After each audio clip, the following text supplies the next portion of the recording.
In 1952, Eritrea was federated with Ethiopia under great domestic controversy. Throughout the federation, the autonomy of Eritrea was whittled away until it was no longer legal to teach in all of Eritrean tongues or language, with increasing divisiveness being sown in by the local press between Christians and Muslims and the two Orthodox Jews that were somewhere. The ELF was formed in Cairo, Egypt by a number of Eritrean Muslim intellectuals in 1960. This organization was socialist in nature, however, attracted mostly Muslim fighters in the early 1960s. By the late 1960s, the frustration with the dissolution of the Federation and the outright annexation of Eritrea into Ethiopia had pushed the Eritrean Christians to join the fight for independence as well. Integration of Christian fighters under Muslim commanders did not go well, and the regional emphasis of the ELF caused friction between the old guard and the new radical students, mostly of Marxism-Leninism. This friction led to the separation of parts of the ELF from the ELF command, sparking a military conflict. In the words of the ELF command, the purpose of the conflict was to assert the continuation of the revolution through the liquidation of counter-revolution. But now the First Civil War then.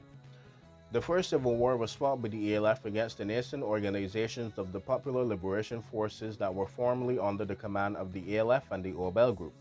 Fighting began in February 1972 and spread through the lowlands, particularly in the Red Sea coast. Eventually, this conflict spread further into the highlands until in October 1974, or the Hittilands, cause for the conflict was...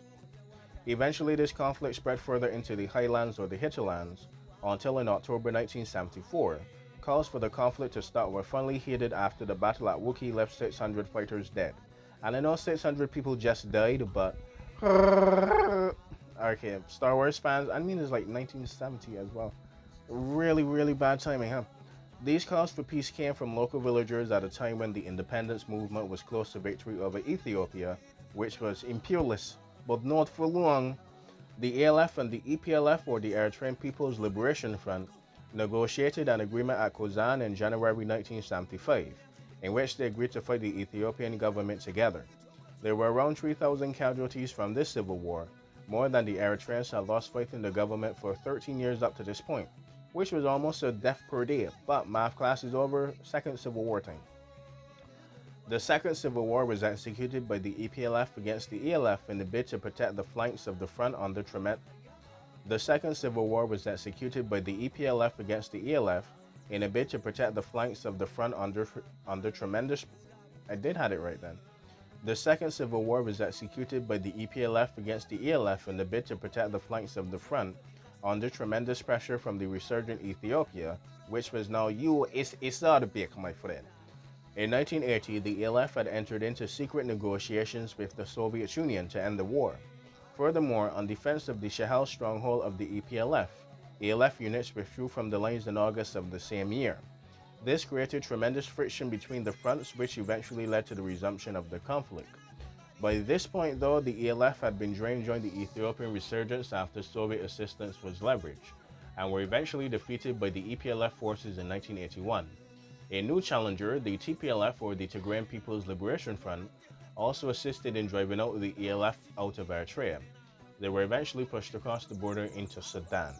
And this was actually a pretty interesting civil war, even by Civil War standards, because it was a civil war within the War of Independence. And if you don't know, when I said annexed by Ethiopia, I mean annexed, so they were technically part of Ethiopia, or a district of Ethiopia, and they were fighting for their independence.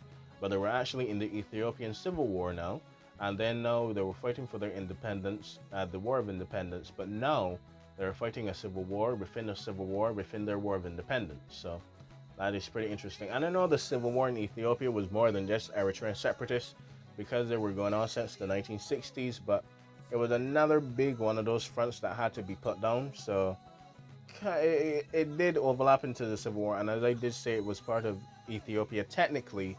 So yeah, so with that being said, I hope you enjoyed, I hope you learned something, and until next time, learn who your real comrades are. Bye bye.